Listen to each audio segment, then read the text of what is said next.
mai lúc kipa ngủ giang lú cái là anh muốn đặt vào isu nhỏ giang lú cái chú là cái hồng giang lú nhưng mà cái anh muốn số cái chúng ta cần số hộ cái này dunia Helun pacan cuma ama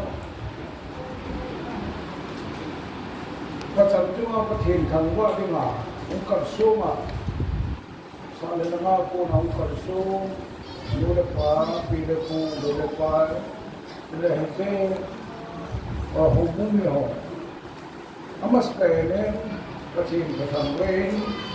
utene punya patin nung senjala Helun M.th kita bang Tuibong na ini kita orang kalau suruh atau nak thamdiu tam tangan dah apa dunia kakino yang dia kau tidak ada be sebon sesuatu kita tu berpungin betul le kita mengangai itu adalah nungkal suruh Najang sin yon din na salam ka na bodo proving dunia na unaw po kami parawiti kami lawin na bon sa tuwa hindi kaya talangin salam ka pinahin suni Helun M.th ipaong hejengin kumunga din ayong kalau sun nak macam nak kita nak malam, obu mati nak kita piun tak, bulan kota, tapi ni kipa pilih dia mui, dia usai kipa ada pula ungkar sun semua, awak ni kipa tu kan punya ni, ai deh kipa sun kita mula. Ada kita saya naik poli, kiri semua dengan ini, ama saya teorian Bible se bukan ini, kah kipa dia ni. Welcome Andrea yang ber, ye headset nanti nuin kan suntua, Helun isu undol, lewat agak sendomen, nunin kau isu ni. Tadi pakai, kan kocak kau ngahin, kita tak bisa satu kening, nunehin, kan suatu tu asyik guna tu,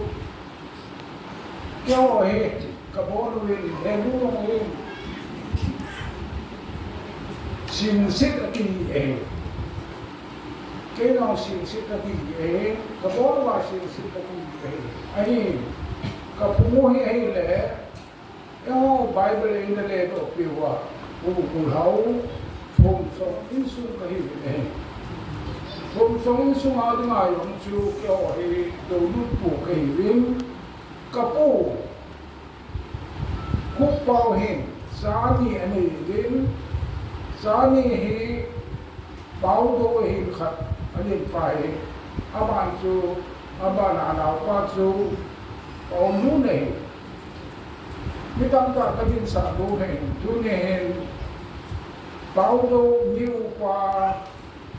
insumali nga, miu no tunin, ilaw ahunahin, dimling tu, umi na tu parte, nung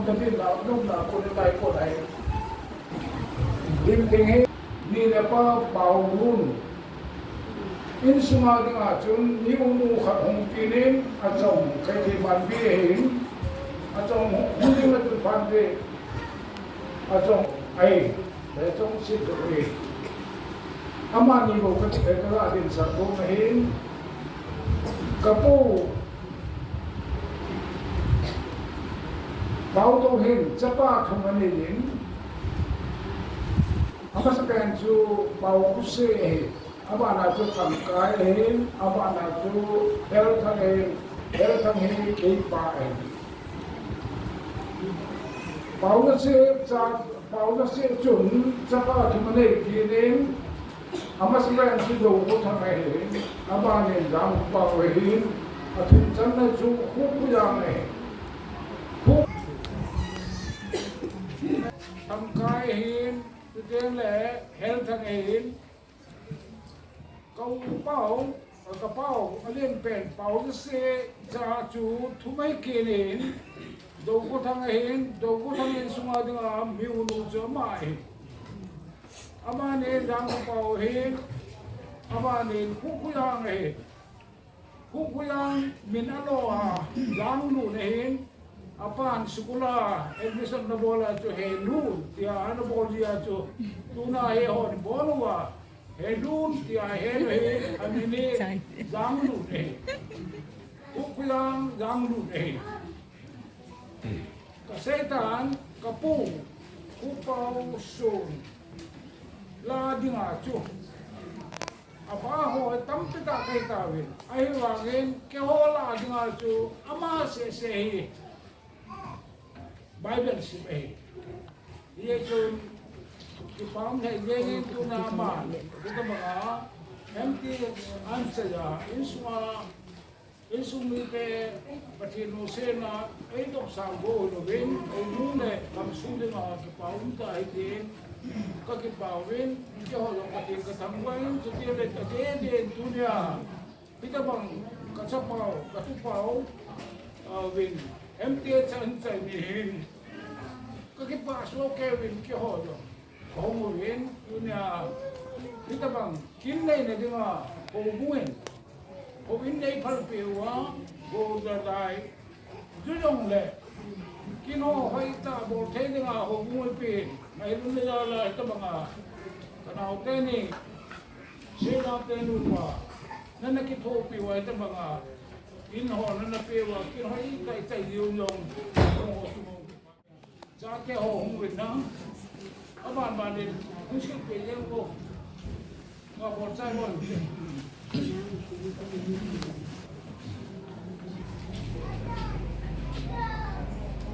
cái hoa đồng sẽ đồng lại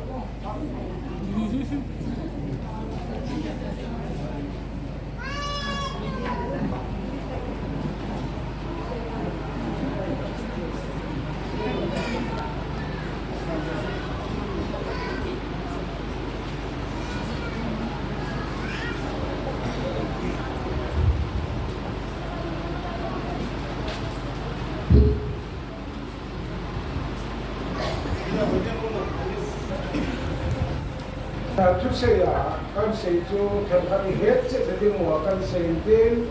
rồi sau hay rồi lấy cái ra mua nó hay rồi này ít lắm mà nên đúng này em thì sẽ chạy được tu mà nó cao xuống đâu tiêu về nó số cái tiêu về các cái bà nào để các cái nào con xe là chân truyền đến xe khi xe vào nào trong cái Kita bang papai musawa pati thangwa na kahindi masapenin ani na dingen tuni kita bang ai kilai khom thein dingwa pachan na lo then na hintu kolun le insumi te ho di sa na kachana kita banga pathin wa chaina sa the dinga komji in ama zo se chungin jong ka ke pana thu kan phungin athum na dingin ken zong thilpi neu cha he zong le ka bol no min wa chaila kan sa masengin thupi ta ka bol no min ai la ka bol zo lo ka bol thei kham khama ken zong hi hi akal sun adi sanai ho hin festival in event ting le chak chum chum kin hoi ne event gam pa ma um hi ji chun hi chi anam pun hi zat dang ho la hin ta lang jing ding they sa ji I can zong muffler khat kan op in domin lung sit pe na ma hung ding hen lang ken hi chi no ping ka te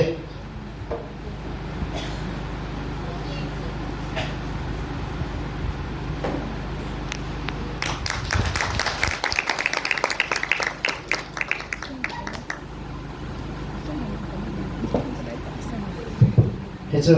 ki hambo ta pan la azala tu ni ai he ta ba ma he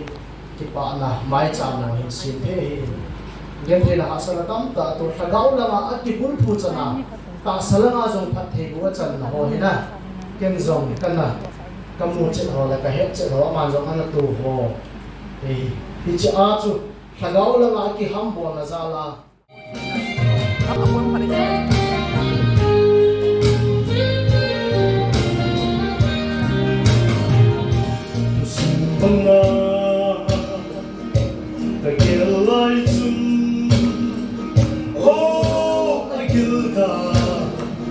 Yên một chiến lâu hồn như là chân phá đến cái đinh mong ấy Giêsu hùng nghệ là cao văn sông na cả chân hồ đi sao mình sống cái lòng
ทิลเป้หัวตรงกันงงตะกัวอินปันปีหัวโลเซลที่นักสุ่มเจ้าที่ปาทุพันเซดินประเทศนี้ไหนสุ่มเจ้าผัดไทยบัวเห็นลังตูเนี่ยตรงส่วนนี้ประเทศนี้ดำนะหินเป็นยิงตาลที่ประกายกว่ามากระต่ายนะเฮ้ทุกอย่างแหละตัวนี้หินที่จุที่ปาทุเซนะนหอสมาที่ปาในลงตะเซหินที่หอยสุ่มฮีกับปายดองตั้มเพียงเซตาอินเช่นอาศัยกัลวาดองอาศัยเดียดิ้งลงกับการสุ่มสุดองแค่เด็กคนที่ดองเลยกับปาเห็นเซชุที่หอยสุ่มผมมาอินเซหินคุณที่หอยสุ่มฮีเกนี่เห็นปาเห็นเกนี่เห็นเกนี่นุปาเห็นสปาทุ่มเละจนมุขัดกันนี่ทุ่มอาชีพไอ้เราอะไรมาสร้างไร่ลุงเบี้ยพอลุงเป็นแนวขัดกระเตยลุงที่จะสู้กับอาชีพกินกับลุงเบี้ยแล้วหิ้งตั้งไงตัวนั่นจนจะว่าทุ่มเละจนขัดประเทศนี่ขัดเตะพวกมันน่ะมาสอนพันธีกับพี่ตัวฮีกับเจ้าประเทศที่มากันในกิจการกันดูนาฮีกันในกิจการน่ะอร่อยถึงนะเจ้า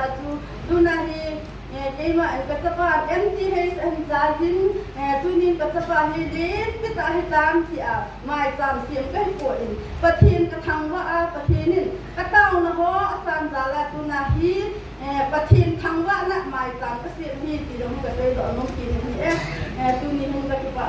ma jin ko ho bung suma dong nu te hon dong ki ho bung sumi nu te no kata de mi se da tang ka mangon hi tang na dong hin dulun min hai mir khale he tang na hin nu te ho dong pan na ta ta dalawi nu te ho do se tama dong ki pa tu kan se kan ko min pathin hin tam tan phat de na bo hen ti no ka ba se do min tin so de tu ni a mu pal so hello ga hele tu ni a selai nga isunga tapau inapau inoi pau ngai du na salang mo do seo na bo an sa wa tu ati pa tu kai ko ni pati bangin ku sei thi ba hello ale na satin hi den na le sei tim hi kalunga hin tam pi ko ngin ahi bangin kalung su hin ka sei di bang ai lo ale ka ti yal bangin thil ka sei ha te ko ku sei phim lo ku den sei ma sa ding sei nu ka ding i ma dong ha ko in hi long le dunya hi mai tam dui do ni nga hin bon na to ki phana ka ti pa na ho ai lo wa ai le pan pi ho ngai ho do se adinga pathin to ma taw na ka nei se ka bol te sin kan bol ta sin mai tam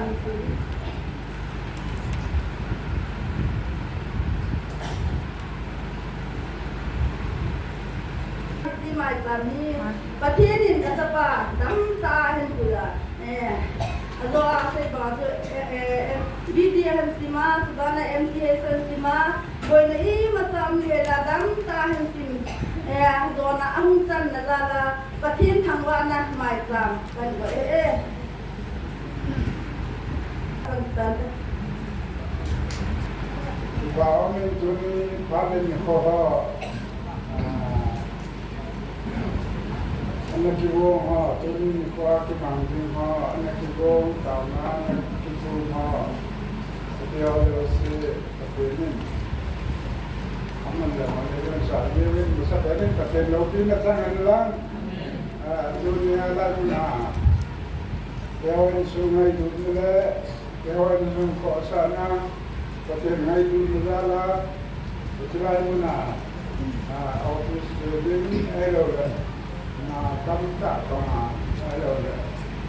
sila pa o le ni kamta Himalaya no livin la chung wakati pa in patli ka thangwe dunihin tapau lang don adal sinhahin sumle pa yerlan hello le la chong ma tao puting yong le tunin mula pate mula pute hello la chong ma ko pute na wala ma ta na tao no le tu no la we le ka ti ba in pa te namwen tunin tilai ma nai ki khana na ding le hello le lo pisa na ni na sungai Maicham ini pun sungai kenal itu karena pasir ini pun senau hello le patienin engai du now hello period sa na kila ai thangwa na ke ho sunga de na kan to le hello le patien rete na kila ai sunga ni kila ho bung sunga ni Maicham se ni itu kasi jawab itu ni kila sam dua bung Helun M.th dengan sewa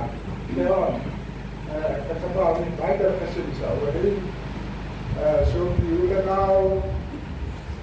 ulat ni te Helun pate note bola pai sale sama baik lungdam saya kabel kanan phone borin dulun bank account itu bank account nomor pela sompat data kata lo asang ada hello le ni so dia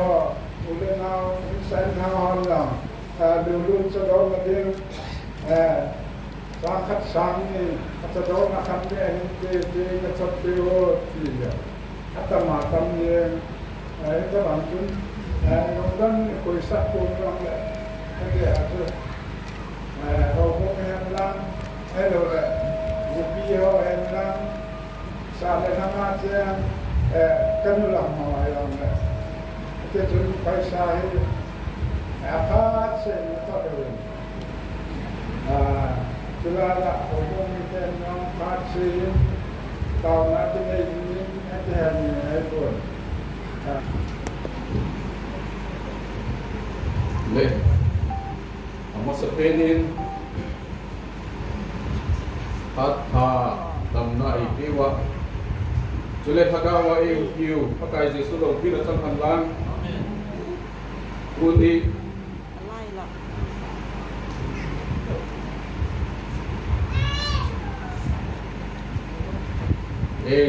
ipamakin imon na program pamukang sungko kabein tadi lang ato ho kabadle kalunggiel at sumahiin lipi lang ho kabadle kalunggiel at sumahiin tunya katsandin mon ikagela hele kalunggiel at sumahiginin lungkut day kong kala ahi pakai maanga tinhente ho tong dinihizibin lungtima lunggila pakai anak itu pina nahin day chi diuhi pakai mina kahin di mo hiin PBC Pentecostal Baptist Church Pastora local pastor boy kahiin tuniin kangay tuin tuni program te hohi man sumo na hizingin itu matil hungo hingai tu zabi ngai ji kangay tu ahen ka kigem mo zalin PBC kalutil hin Helun hi Bible School achiye ti hi kazain ahile ahung chi in akai cho member mai mai alu ngalai ka hi in ahung ki bolle in tu hin kei ma ama chunga Maicham sim ding ka hung do in ka ngai to ahile alang khata ki phatla mazong ka nei in pathinin kamau puye PBC te hi pathinin kamau puye ti kila nazon kala in icho zo sizarin pathin ka thangba in Uden am contoha insa lawin sapi akole atiu ta mga hiin kay ni silay Maicham puna kin kahilla kong han hi kaya dinga ginsa lawa sapi ko ta mong so hiin a program hi PBC Reverend Hadin Bangam Nubda saya ketia dule Reverend Hadin anubdan dan tu hitizat beti dilai lawa hi ti dan hele tu di program ka chan hi hitizat beti dilai law hera hi in pathin zala chang ka hi tin ka kila in na hozo sizadin pathin ka thangba in ilama to hoi ka bata hi le kalung thimahin zana kapi in tu ni hin ke hi Bible achun te si ho lo pi lo cho sam ka ni he ati a hi wa hin kalung thima hin ka hi na ta kum hi hoi la ya chi zam ka su bil ko hi ai le mun kan a hin ka u te ling pa te ling go lo lin dong ka hi lo na be hi nei ho pi ji in ta salam ma In Alpha and Omega Tilahin Sange.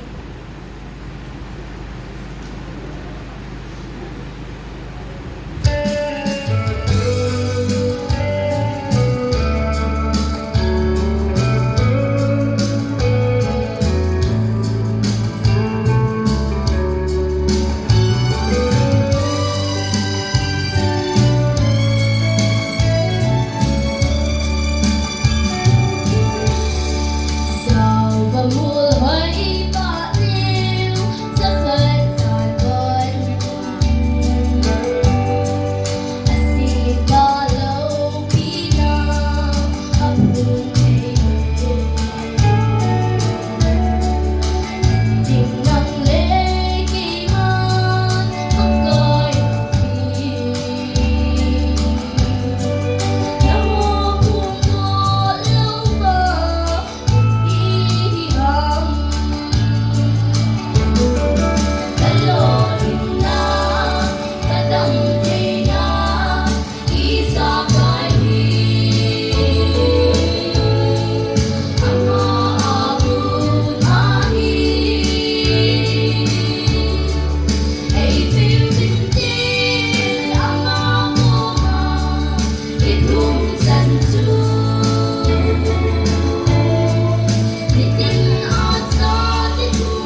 course kacai lo mai the lam chum chum mani pan pin ki tho pi ba pathinin nang ho ke ya ni ane hin man cha ba pathina ko na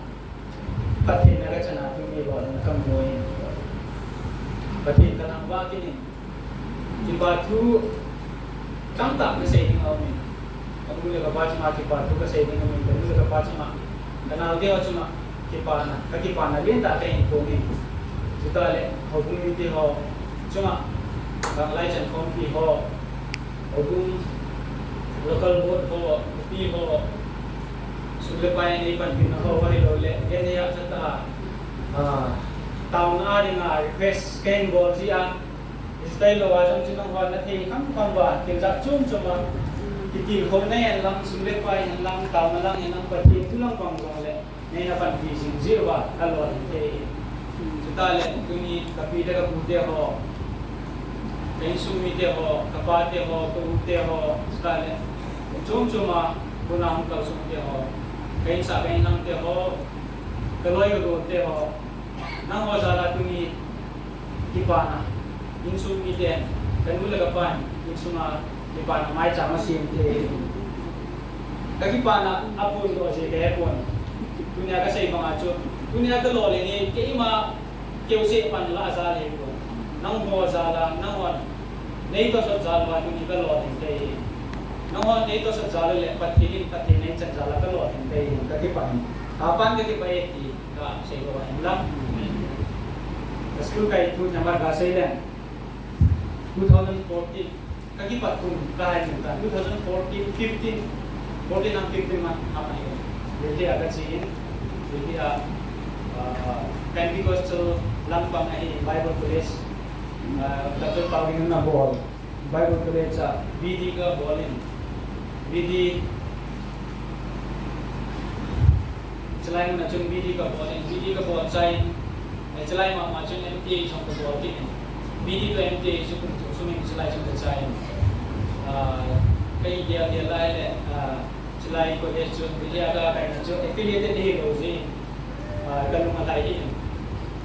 Bible College affiliated tapi ada kait kaki dengan ayat kati kalau dia kan ini lang mula ba ko maurun teo ko ma dia kasi ni apa di nomor jam jadi so college ka kile kini college ka bente na ito ito ulitin kapugaw na ito kapugawin Tamil Nadu SCA College ay yung ko pipinin Tamil Nadu SCA College Asian Christian Academy MTH kumli course ka bo ini tama sa rin mas pa sa college kay dili kakipat o ko na cho kalungkam na niyo men insuma kanuto sa kay mga katsangay ang kampi ganun jaman kam college kay na tinatang kampi tingi o men actually lekha tim lo pe school kain ho ajong lekha tim lo lekha kain sim to pe hin school kain na class ka ho hen na ko na BA ka chai chana khat be cha first ka pass ka lo na ta ka pass jom to pe jin ai ba jo ma hoi ka mu kha lo le ja jo lekha sim ba ka ta se bang ta de ko lekha cho ka sim to ne nai ka tim lo ji a jo lekha Bible College sa ka cheki na hele ni to ki den din ti ka ti din kanung ging tin na hin Bible College sa cheki ki je chun pathin sum je mai te pathina ikal sun do ko le pathin lam bi pin rong nan de ke kan noi ti ko in ka sa kana ko sun do hin totale ani na chu sum le bai tu ni tsunami ko ka in de ka ko do ale ni ti ding ham ti chu dia kan le sin na ani Jalan macam kanun, batini na ito nanti begini. Tulisan kakal song ini hile, batini lungsing nasalin, sumber pa itu ni macaboy na kaya ipon. Aji itu batini, namo napon cabay kaya nga ni nagot piudan na hin. Namo sala tuition fee lang ay lo ay ni lecture din sila chen ni macaboy po. Sumtua ni lecture tua ay lo le college ati macatua ni macaboy po. Ichilang pamchum ng huwazalin, pati na zalin. Kalau ito pen, sukam ito pen, dimansang ni kanito pen. Ay, leka lang Lekalang katip lo si chun lekalang pangatan hasamin. Ka college ko Evangelical Theological Seminary Evangelical College ay college ko US Dallas Theological Seminary to kiling kay na college school na ipa ko US ako na Dallas Theological Seminary ako na school na haman a degree wa hinsa lang high school la bol ni totale professor isa lang ka jam sila ma ko chai totale visiting professor na foreign professor mi mo yung si charo takat mo ba mi yung ba course ala ba course sa itin na kilese tani na tumu ba ta kilese foreign professor English professor tampi yung men amo ko college ako Dallas US college unju teacher format jo akismi amo kahit lang jo follow ki boleh ai first year second year ke license sa de jing sabgang amo kisin sa dana amo routine ho ki follow amo bol amo le kasim dana kisin jing kaya rin de jing first year ke license depression na jam tam mi ka chi na le ka ka ke position ai na kakalsum do ding ko na insum Maicham kasi mau insum hubung ite Maicham ni si dewai ki ko no mule pani ki ko no cho ka kya do si icho alu dia usong len mule ka pa ai lo le hubung ite ni ki pin ho insum ite ni ki pin ho ka su bi te ni ka ti si ke mar ki ko si ha pa ni ka pangin le senior ko ma ka dai le si assignment ho ai lo le abo din dan ho ai lo ke het tin lo ti lo mai ka ti ko le si so kalai le si na nai ni so course ka hichai ka course patna wahin 2018 ko ma so Tamil Nadu Kerala Tamil Nadu Asia ka na yu talut ti wahin mi som hi len ku ke first year ang hichai mi za ka ang ke second year ang hichai ke mi za ka ang ke Bây giờ kita sana kapan nahi pati tapi yang final year kong dulu ni som ni le ni la chu ni som ni la kat ko kasu cha ni tang si so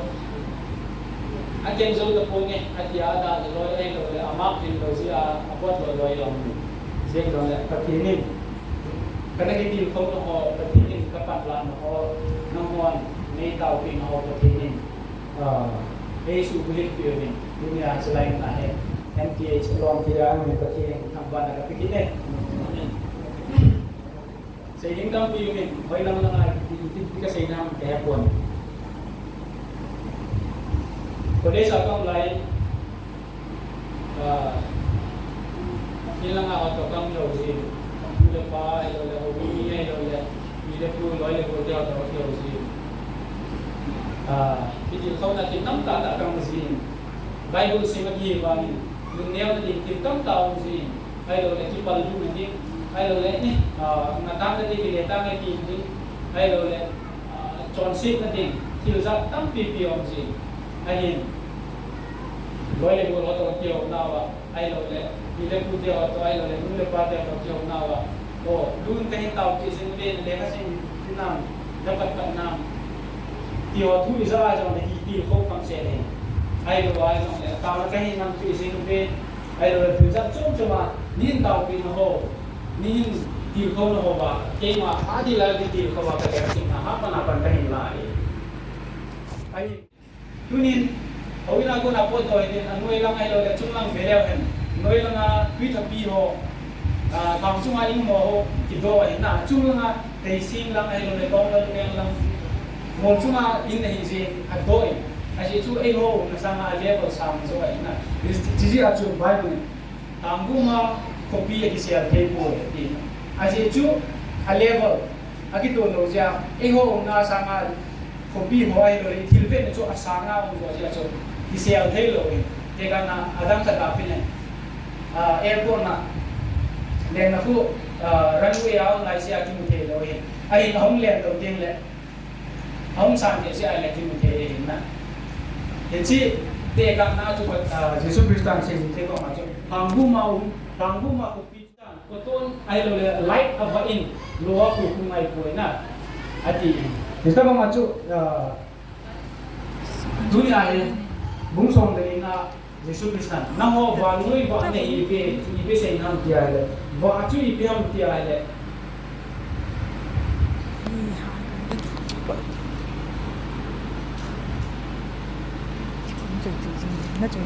John le khatam na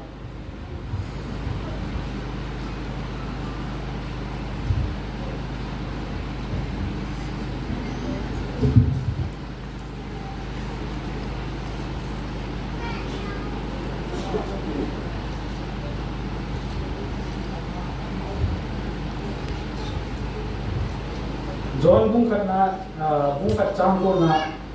ini nak say Banoya hunga mitin hung salva va ta be ahi Jesus say nahi Jesus apa na John bung ke chang song le niya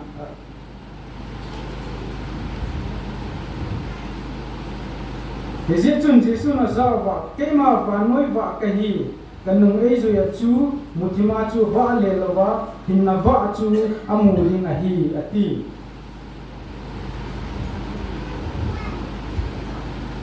John bungko changa na to ba sin thati ni ko John bungko changa na he kin se ni banoi ka lai sia hi banoi va kahi ati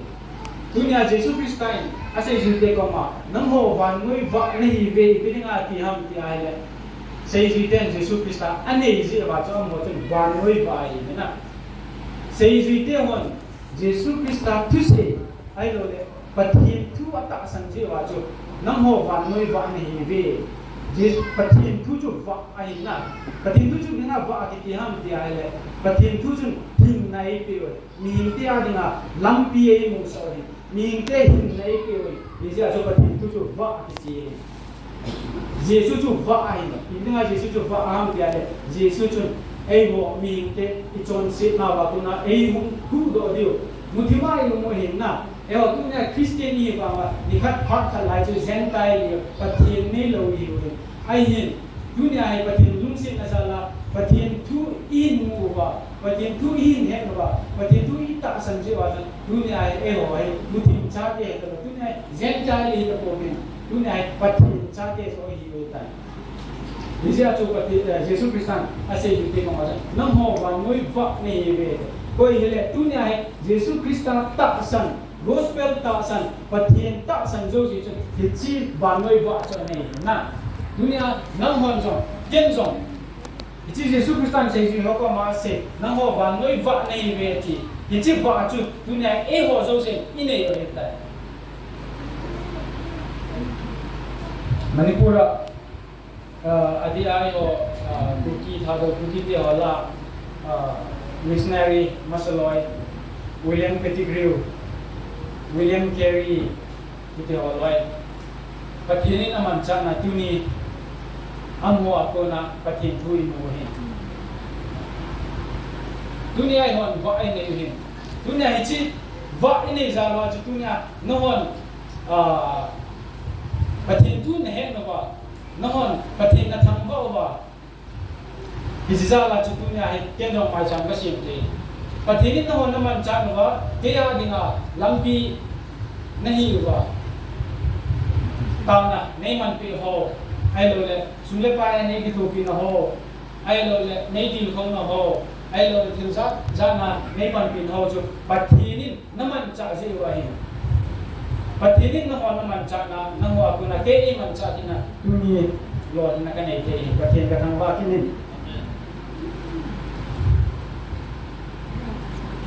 ai tu ni ka lo din ma ho ai lo le tu ni thil bol the Christian hi na wa ine I go ho ai lo le thil bol the na ho ai lo le imit hi na ho he ema ki nei lo lo hi isu va isu ba pathin ka ga thing isu ba na to a isu ko na che hon thil kha the roi I bol the he pathin lo bi na cha na sei ji tian na chu van noi mutima ai lo le van noi mi chon se dim se ki josal ba dinga chon se na ko na hin pui do pathin anga hin pui lu dinga pathin sei ji tian na man cha hi van le se patin sim hin ning te ho zo siang patin sim hin patinin koi macha a chon siding ai lo le aba amang nia koi macha de ko patinin ibon chawa ei mi hen lang kol hen lang muslim hen lang christian hen lang non christian is all patinin ami hing sim sa te ho zo si mi zo si tun sot hin na nei thei van gama hulu thei nga patinin ei de su ke e ji a chu patinin Jesus Christ sei zui na sima sei zui ho na sol le sei zui ho ko na edi first century la sei zui ho ko na aban bana patin tu mi thezala sei zui ale sim so sim kin ba e jo ko na jo aban bana akang ni dio patin tu ai wa dunia ai hon zo dunia ga sei nom zo dunia ai hon zo Jesus Christ ta asan chen gospel ki pan tu pa hechen in zong hi chi ba chui nei na dunia hon zong i bo i man chan ba dunia muthi gama mi ho chon sina mi ho isal ba ni mai isiding a cho pathin ei de sa i bo ai lo le pathin i nei na ho pathin thu i pom ho chu i ti man cha ning hang mi ti ai dunia nang hon ke chu ga din phan bo je ba ke ka lo din te na isa ba chu i til ba bol ho ai lo le mi pan pin ho chon chan pha mi la i po do ho hi i bol jong jing mi mai na i cha bu na chu min pa san lo mi ti ho ai lo la pathian ha lo mi kan zo pathian ai he thil na i cha bu na chu non believers christian lo ho zo jesu hin mu the ki pa na tu pa in ki san he le i ja chu bung som lo na chu jesu christain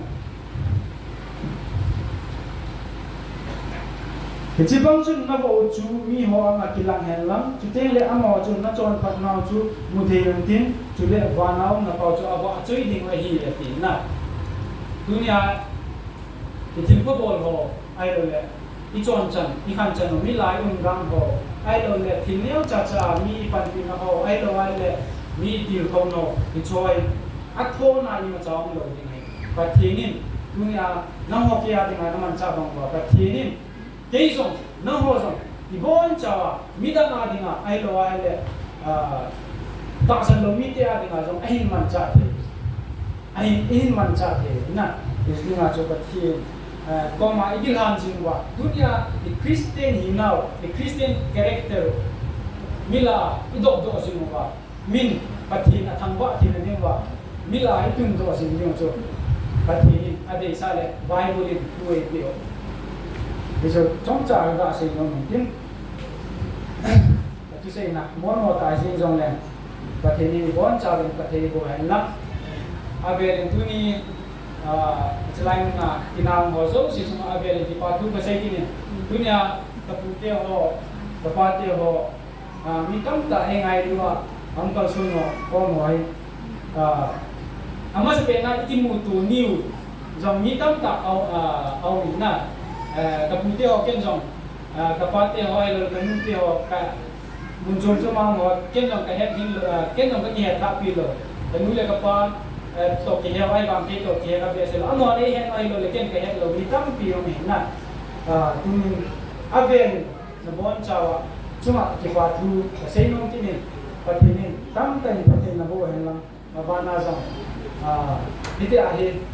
khăn để khăn thì ban pin cho à patien tham vạ sinh luôn thì gồm cái sản phẩm mà cái gì đó sinh luôn thì anh lắm tuy nhiên cái mà cha bol cái thế cái này của ai hiền nắng hòn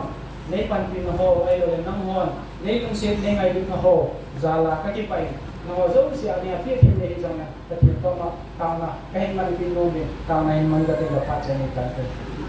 tao này mình có thể amen hallelujah okay Bible simple nga kay isa na ko naman nei makuya wang nei ko tuni kisong nam chi la ken na tu jong le hallo ka sam kai si a kisong la ku ku na ka song do kai jeng lo na man ko kai ko ti ne pa ka kal sun na naman ingai lu ding e lung se ding mi tam pi nei gon pi a naman Bible ko de ska kai kapat na ko na ite a chu sung le pai tu hen lang ai lo le tu ja chung chu ma ni macha kibat lo hela nang man pakai ke hepa pathe nei chana ni hizat nang man pakai ule nau pile ku sopi gol pai te ho hum mi nule pate ho nang man pakai nei gol pia am ho apona am ho zala pakai te hepa ka bible sim pakai kum segi kum yetsum bible college amu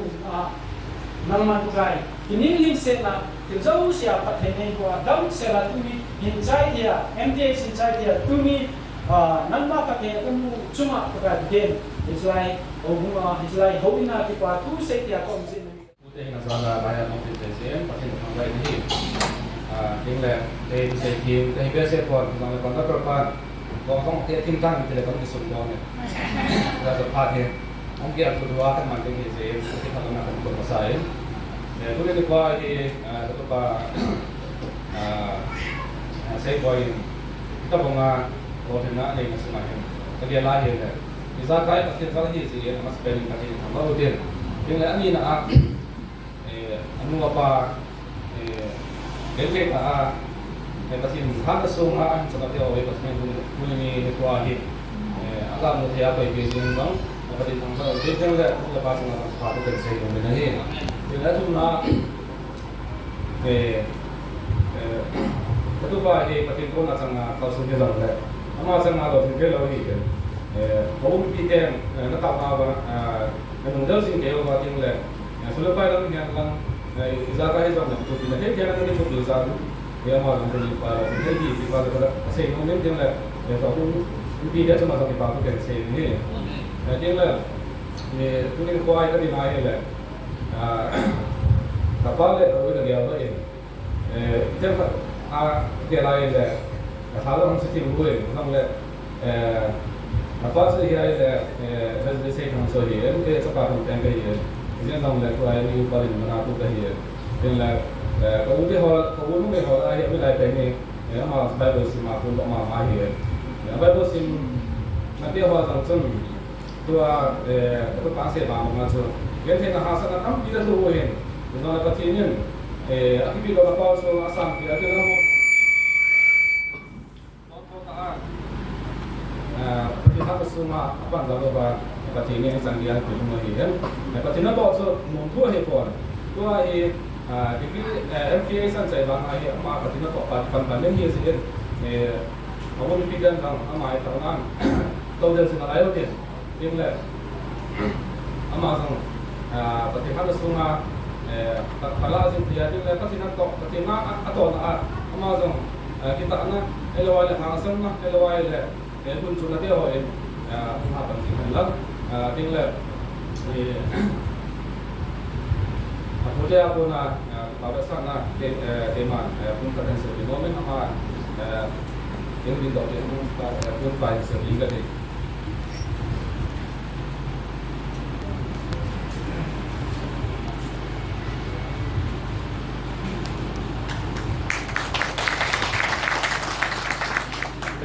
Kalau orang di sini ketika kita mungkin panjang ini, nama mungkin pasti nak tahu pasal mana ini, dengan mana pasal berapa. Masa kita mengkapai kita, pakai ang sulit itu ang semua. Tu pada ada kesenangan kita ang semua di sini itu pada kita semua ini. Tu dikin guna dengan dalam kita. Malaysia ku, India ku, pasal ku, kaya anda sekarang tu. Jadi ni, ku ni tahu negara ini. Insumni de tahu negara, hubung bihon support apa, insumni de king lekan apa, tahu nak manti negara, luang negara hubung doa. Hidup putih dengan apa nak yang kita sendiri nak setim deh. Pesan nak mau implement dia pesan nak, tapi panau pun dia kau tahu ini, tapi paling apa penting betul baik. Amas terpilih ini, jadun putih di anu dengan putih amin, ati dengan putih amin, diwahi. Ati aku na apun ke si kahimin. Sitting there, we can even be kaga kasi sinonso. Apila nga po na hi apute kani punya katupaw hi. Kapa ati panay si Marile. Katuson wa itan. Tuson chen gaya pati ho katibo na kasanuwa. Tuson basan ni ating pia ikal katin katuwa hi. Helun mo hi Helun pa hi among pin hi kaya di nga kaugahin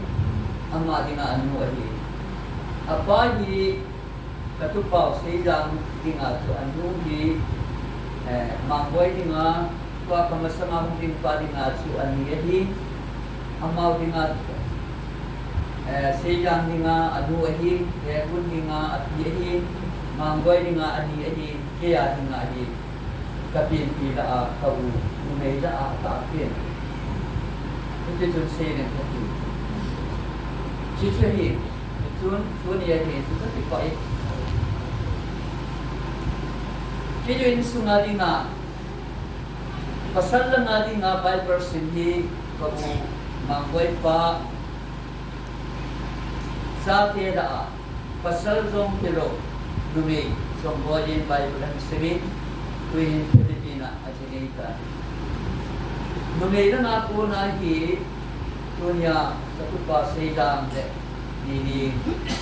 dahil gala radunin Bible and Sintilin katipa kita katsu MTH double MTH babatin katanbahin. Katsu man alalo wahin ala pa ano ka so wahin alalo wa nga su digiri anay tutu. Aman kalau boleh tiba ngapain ansuna asa eta. Tahu mana itu? Mereka tiap kali boleh ti kondapan konfamen boleh. Micingin ke kasingin ti boleh. Mihanin ke kahanin ti boleh. Setiap ni pan ke kahaya ti boleh. Atau gale adina na pun terjadi. Batin ketembak ini. Kipatu saya dengan tak kesingu mani ahinda. Pulang kali na hele. Yo ute pat ding ati mo ngi lo ji in som sa kasi. Patien sana yei i masa kin na kali lo bangin som tu Baptist Churches Association na. Kung som kun na kung di full work kali na kan tongin. Ase sa January 30 kanin pension kali. January 30 banin assembly mo na association invite ang ay nagin. Siyo watun hali extend a working kinomin haditain po to April tarik som tumasuna kasajin zani May tarik ni atun office akong panabay ka hindi ba zana kahong dia using kay payatu kana pamindera pilay kahong hunde kay pa na ministry of yung pa program kahong sa patin sa tambay kay kasuwal na niya katupa ko kanay Patinin patego indin, patinin. Ako pa kasam na yung si bubuin din, at yung nalog yung si aamatik na himangsan din, alotin lo na yung sa amahong lorin din, ito ni sana, kay kapiyansa ni sana amahong, ano to na patinin ay himangsan na so, ni pilaw siya din nga kagawa, lorin na, certain lesusa na tipa na pusuhin, ito pa, Lumakatipan itu tak sih. Kucing kat kabai mak nomsu. Tuhin, adohin nahi patien dan sana to na dinga. Pakai kamawai pun pidi nga. Adin mulhi, adin na ling munasu dinga hitan. Kuati panahi pakai lam deng kamadi nga huwai pun nahi tiin. Mihin ihi uhi patien dan sana to uhi. Siya naman sa inatsun. Kaya naalingin na buhingtan, amawang mitila kaya mo'y namubade tinde. Nahin man sa alingin, kita na nanin ito eh. Kita na kitihi, nihihin patin, ilo na ulit. Kita taanan ito nga, itiin kang isinungay ko. Puwanan, nahin tongin mipon ho pu ahat ho sahin arotin to nahi ahat iti himulong ahat desya de indelo susirhi hui hinem pu nungpu alun jingal ni him dingadin nahi yejun pon poten hui hinem nubangin pon sordo digin nahin tongin cutile pakaya kunin bapa suti di kan baya no di batirin atupa helun patiputa din de punya ya itu kabungin hati kabukan na ko pipanon pun ka insentif ning kating disu in pat de ko pat sai Pin zong hotel ho hong ke tol jeng ning kating wan bar hong ke tol jeng ning dang ele aloi don zong ka tu pau do don pakai le sa na tong dinga tu ne ai ta ngai pakai na tong dinga ki pe do na tong dinga na pute hon zong ka ki pa na ho dali ngai lu na zalim pun kan selfie no mare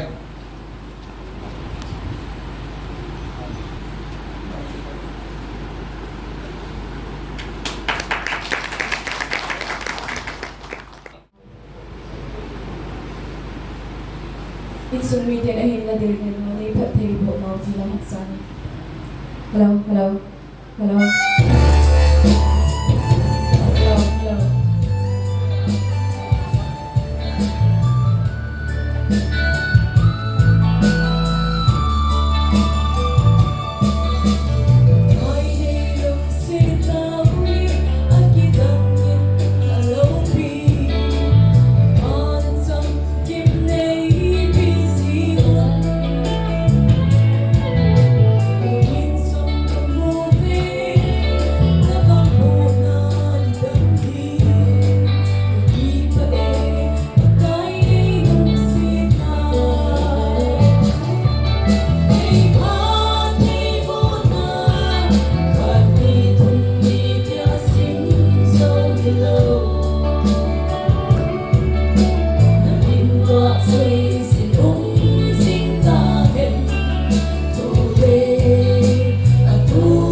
kata in hoya ko na ai ban bi ma yin ke ma ki ma ngam ka be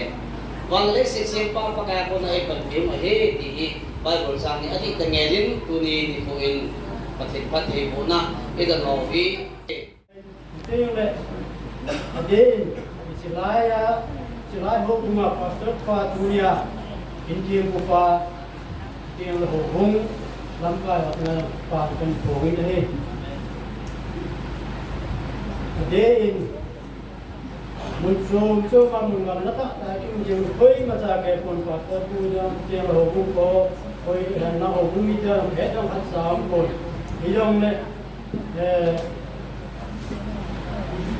các cái phần để con kín thu phí kín thêm hay chuyện hay program công hoạt chuyện các bạn biết đấy giờ đi một nó không phải này cái cái là phát chỉ ra nào cái đấy nó không nôm một cái gì chứ mình thấy đâu kia vào mình kín phí pa hay là pastor pa Helun Maicham ji ke visa apu kin bi chai che ki chai te le kin da ho hai ji ni ko adi na kin kai sa ai ni yong le sabe kin a hai hamo ni bhogi nahi ye chun bhogi su ai ule la sei dem la I bi yong le kem khat ki tim de ngai ya hai ya chu Kasi lo mo kita kan say lo dia tadi. Baru orang kau itu south tak umlah ni. Kuni orang tu lai je. Hei kicik tu le. Kau, hendak kau ni yang kau ni masangin. Tujuan dipasin pe, tak angin. Tu nak kau jauh. Mute adin dunia dinga saya ada. Kau aku tu ngomong ke. Jumlah tu saya datang. Dunia ini berapa pun tengok. Aje itu kasih punya muda itu yang tempat jauh yang saya itu kan saya ada ini. Aje itu ini tempat apa pergi pulau yang lang ini lang jauh saya tahu. Bahawa aje ini kecil saya itu sangat kongin dok tengok tu ada lambat kerja pun. Kalau belum saya itu. Aje itu cikin masalah tu ni एक से खेलो नखर में जे तो केवा इंदो ला भा के इन को इन हेलो ले मंदिर ज्यादा हो हाथ आकर बन पाए ये को थे इसे उठे लो सिपाही की पेटियों की उठे लो हो ज्यादा नहीं जो ऐसा मापी ऐसा मारो ये ज्यादा एक कोई तो का सही तो है दिन तो नमस्ते पेनिन ये हो लो ये मचा है ये लो ले Bahulu waktu tu pau, jan gaya pasan, acan ay yang teroti, yang level, yang sedari, yang le, bute, yang apite, anmute ho, anmusu, te, ho ini, bute lah tu pasal tu lagi saya kay, ya, ada lambat tu waka, begitu. Ayah waktu apa ayah ilang kagay jadi tay mau ke mana kaya. Ama sa penin hindi pun yang saya yang le ye ama he kipa jalin lo hin na kipa jalin ji akite ho anu te atun kipa tu konsil te na konti kana hat chom jara hungla le panti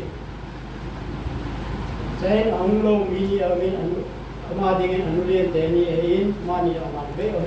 hospital ko na ho ein ka jam janya tu hospital ki sa ji en ko te lo le dai ati je to konin ka ben yang kita tak dingin mengikutkan ini.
Kasi jat jo in upa ja nahi ama chu thu bang ke ko le kasim thu yan lang ama diam aksat tu na yan lang yang le kasim na yan lang hui lang pa na yan lang di yan lang yang lo hui la sim ho tu sim ho ba ke ko ne he ama ti ka ti ki ho sai lo di he ko sai le ni ho ka an sai da Haji tu, bak sedih tu, baru sedih ni, midangin ya putih yang mintin, ya pati yang mintin, raja saya nanti, ini macam apa saya tengok. Haji tu, bayar pu. Haji tu, lah sebenarnya kaya apa nak high school macam dia, yang kesing dia apa, bayar pu dia tu ini, pu yang tu lo, imusan tu lo, bayar pu ya tu, bayar pu. Dia macam macam dunia ini semua ni pahin jala macam macam tanpa asain. Ting dunia lain mana mungkin loh di dunia Helun ni, Helun ni. Jadi dua di punggung pasal bangsit, idiom, min upah tu. Some loving, head man loving, I'm going to be done. Amadi, the heat, Mamma, the different in the young to take it from wind, Ivan, a teacher, Omin, thing that doctor say no on the same thing. A heat, your astronated on an underneath, even the Kyoding at you go far in much. The whole season in the go and long yellow some young lady, chicken hog, your Brit number tea and thin, your Canadian, thing let Junia, the Anula pa in England,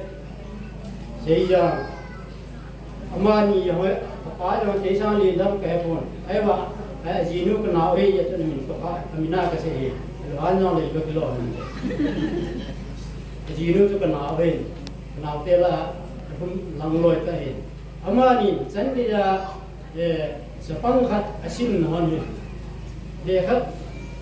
minumi pate jo si saate le kasim sang di dei su ke nu la ko ken na ko. Dia kasim sa ki hai. Amaya muncul mat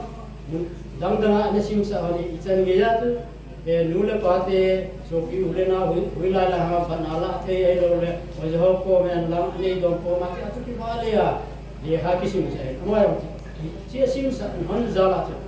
nula pa dan si nanai tu han zala amani ka MTH han sa hin si Bible lam ahi jin ya den matu ka hin jadi si patute ho Kasih biar ni hatta mata begini. Sepang pasal yang tamta ni, tak kusung ni yang aku teni yang pun, ya kusung mana ni hanya. Dua kasih teni tu. Kusung mana ni hanya. BM saya suka ni wahini. Bible lama jelam pagi kacau mula wahini. Kat dewa ini. Sipai kau sih. Wanca dia ngasa bisa. Kalian jangan lupa ni hu, hatu sipai, hatu jain, thùng khu bèm piu hay kì ai vàng Bible sung na hát ra vào cái lời ai tu te họ là tiếng ama mà sự kiện kì ya cho mà tụi cái pa người ta chú ama hin chơi hin cái họ khá sâm nó vào trong nung này ama cái phát hiện thua cả số này này thì là phụ te họ cho hin cho nó tin anh sắm thế cái vin phát hiện tu la sắm cái vin ama ra lại trong telephone in này vin tin cái họ nó phát hiện lên làm gì về cái chân này thì mà cô nào cũng thế thì cái này hát cái này cái gì chứ cái hòn phải là cái bé sẽ phô cái này chứ để ama thu ama ăn của thu cái bồn ví dụ là cả xây lên ai dùng xây cái gì rồi phải là làm chân để even là hay là ở trong lòng cái làm áp even là hay là này hiện nó còn nó số kỳ nó mua gì hiện nó còn nó số kỳ và nó ngay đủ đồ hay để nó mua phá đồ cái tiền của ngài luôn đấy nó dùng cái gì thì mình chỉ dùng cái đồ đấy chỉ là trong cái gì mà mua để chỉ tiền đấy để ở đây nó lắm ngài cái gác xì nó chứ mình hiện là chuyện mình hiện cùng về cái này tất cả bằng cái anh xem mày thì bằng chuyện anh mua cái hỏi nhiều cái chỉ lái nữa nè, cái dạng ta không biết chuyện mà sang là cùng về ta bảo gì, nuôi cái điều gì, Bible là Genesis là mà có biết là hay, nuôi trước cuộc sống na phu cái là cái gì này, cái này tiền đấy, gì này ya cuộc sống qua thì gì này tiền đấy, nuôi là gì này tiền đấy, thì chỉ na phu cho cái sự bự cái, chỉ là cuộc sống qua na phu ông su buli dia tu sama ita dia tu ama jo ama ita tu sing si ita si la tu rồi hi Bible là cái mồm nhau xem thua và ông lượng hay cô này chỉ là cho ama hay yo apuna chỉ xây dựng cái cô ya là za hết ta adia dunia apa yang pakai tu lama pe dinga alo wa pathen thulanga chi na khep na ain jin do theina chan ge an ko ka theina achen ain pathen nu ko nin aba ga han alo ga han ati bo en tin tin la tu pa yo ya chai na pe na ka ga thei nom chu wa ain nain sima simdio si hedio si nen ye nanen sima nong do to wa na to experience ne yo jadi itu, mereka so the say you will go into masak. Kia, dua head na head, nem sim saya head, menuna patu ni kita head, menuna pa na pinu pun kalian teho, menulen teho, dihon, sumber paya nem sim sawa na saya. Dua head nama pa sung deni. Praktisa hungi head dia, apa tu ni kita kita hidup. Jadi itu, wanita sih itu set na dim set ni. Isi hola Kristen haksim na dinga nungtang son na dinga kon iya no mo lo na kon le omin tim tieng le ichan gyam haksan na gen theina nen chu de nong ki pat de nang ma te na pula na ja de ne mi na nen mu de tieng na jun nu na pa na pi nu pu te hon do chi pa ni ki tho pi te bo ta aje chi pi ji ham ti na nungtang son de aha abai na sim pa ni het ba aha abai pa dua bon lo lam chu dam hello là xuống là nó chút đâm, hello là chính lao nó tăng đâm, hello là lắm xuống nó giọt đâm, chỉ qua chú nóng cái bát đẹp thế, cái gì sao mà nó thu hạt sao mà thu nó thu cái con này gọi hình phát hiện này, có cái phát hiện hạt xuống này phát hiện hỗ ta hay chỉ cho xây nào các cái cái cái pasal khat ko ông về ti ba nào mong ding điều ai nu mai cái gì điều đó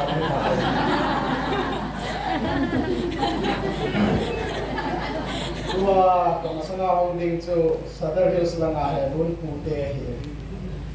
keile tua pasor thanga ka mi churachandpur langa he run pute hi churachandpur langa pute ama ta me he ti hi Southern Hills langa itu pau ni ini he ti di tu pon ta ma kai ni ka sa ni kipa ongin katu pau hin tieng in kating sapan cha hi ong den Helun in tabanga lo den ai negi ka ki pau vin pati ama sa ni ka tham ko ni chi to ke non chun kha ka sei long se se um ja khong din e so wa chun ama no an phapu chamin Bible college kai na ding ka hol le dai le ka pu go win advice ti chu ke advice hi aje chu committee le India gam sungai Bible college sang aza o mai in ichol a chun tua Helun in ain China Asian Christian Academy ETS hi Bible college min khang hol a khat a hi in ichi a chu China chi ni hi ka ti hi in ain Chai hi mo thu ai poi ti ma sa pe na ka sei lo no me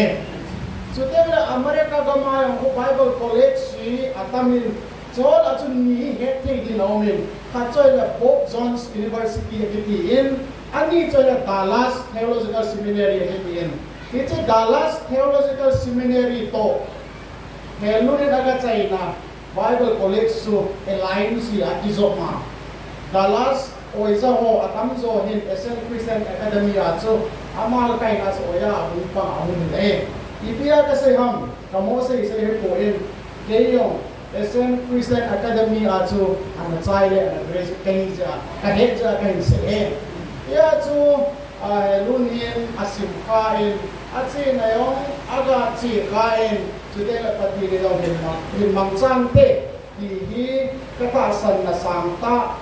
Hong Kong ni pi le ati ko mo la kai ko do hin tin pati ni phat pe go in tin ana to na lam lama lol min na pin tin chu ting le achai na in zi yang hoi ta hin pen ti lam ka nga thu te kan phat pe go ai pu te kan phat pe go la e to ta lon chung ka loi nu hung in tin ama chung la pun khe kau kha chai yong leng zap ma ning ka ting it is okay kha hung in ta ma pastor pa kan pi ki ti ama na sei ti kha na in ko ne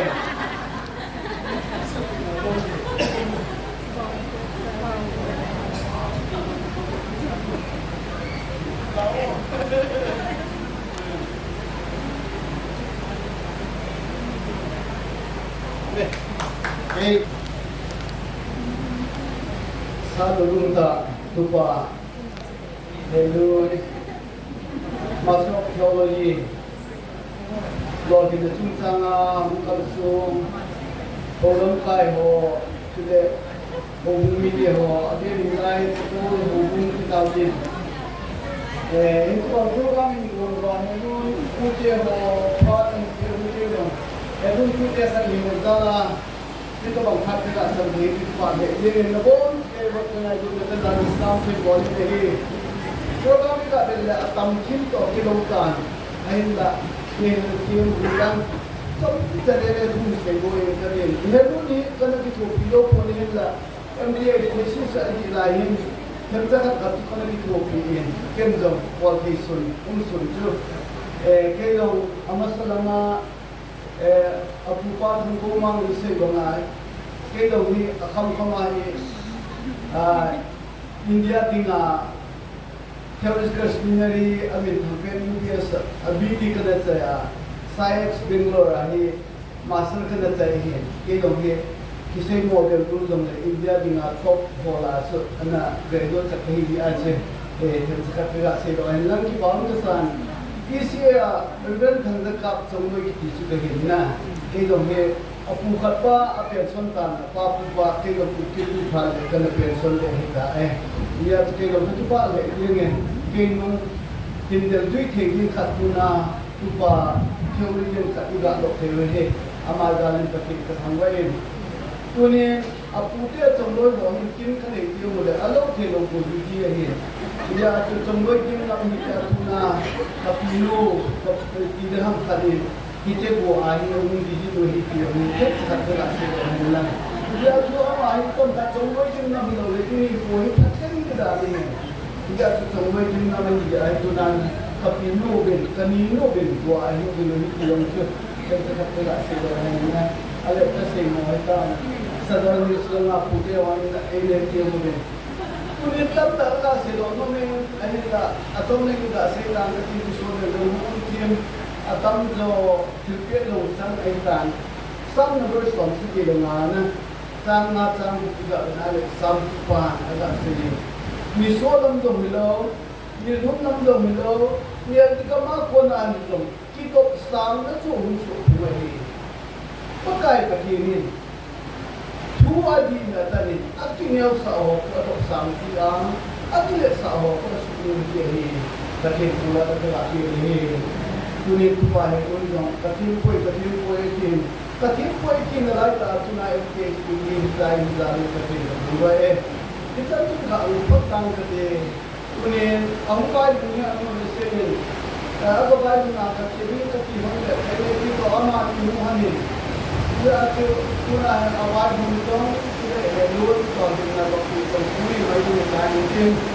helun bai hun na en kai le ki mu tin kini bong noi amu ni tin Helun lo ni na import ta ki ni ka ni kani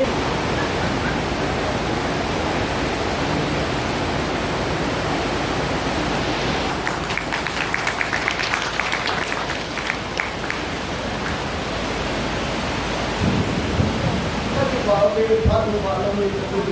kalau dia mengkata orang pun tu pahaya pun pakai bukan hilang kita tak ini hilang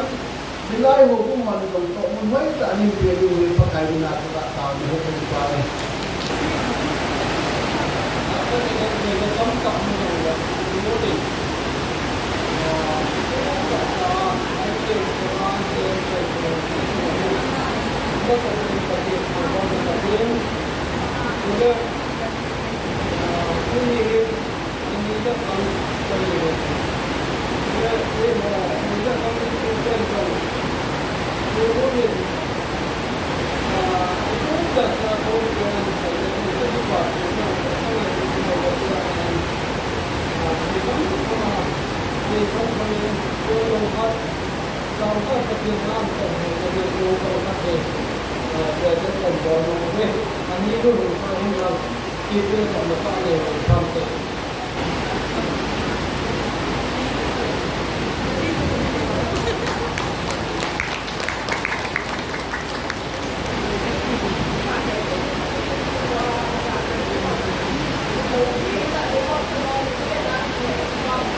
bola kan bola deh.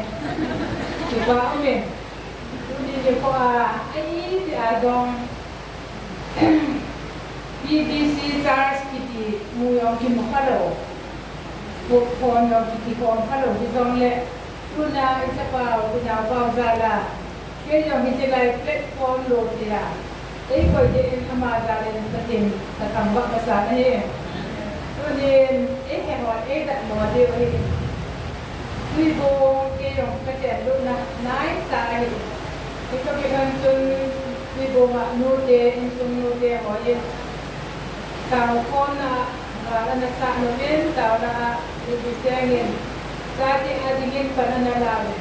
Jadi nak insung keyong. Kata orang naik lam saya. Itu orang tu ni puan. Nawe aman orang hepungkin. Kita ambil ni kamu pakai apa? Ahin la anu hoto kalau na aga sa kidechon kakito ko mobet dunia kate ong lo dina cuma koi pa ham khaten ke na ngong pe me ne ke sa le ati ai tu ba tin ke ko hello ke tu panin kiule kam tin ke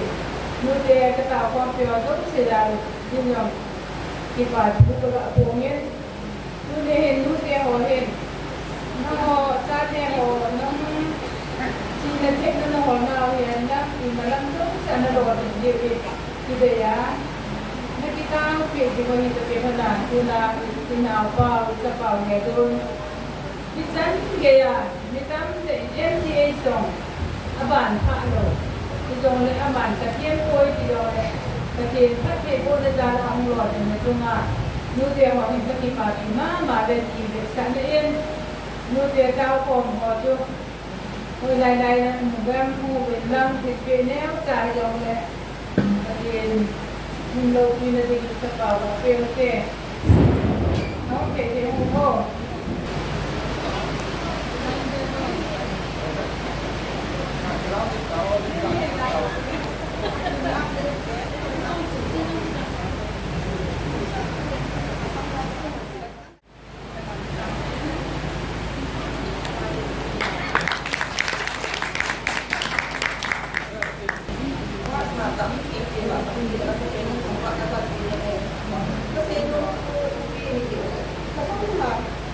Bible mo ang sila kapila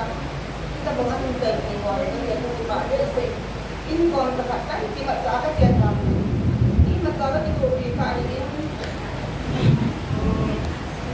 dong deh kalau di income itu di tak ada pun lagi dalam orang dia baik kamu kita tu di mesti kita ada ini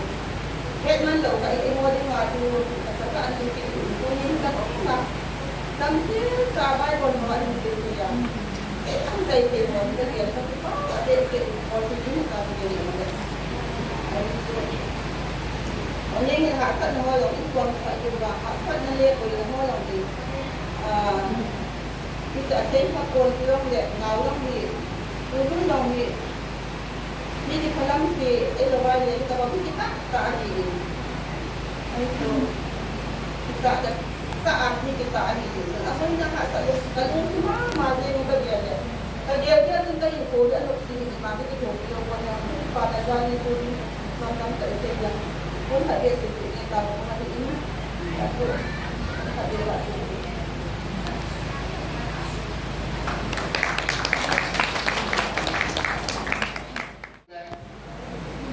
Nasa tan bahumboy ta. Cũng hộp mà các cái báo về thì là Cái hỏi thì bạn là Maicham có chuyện nào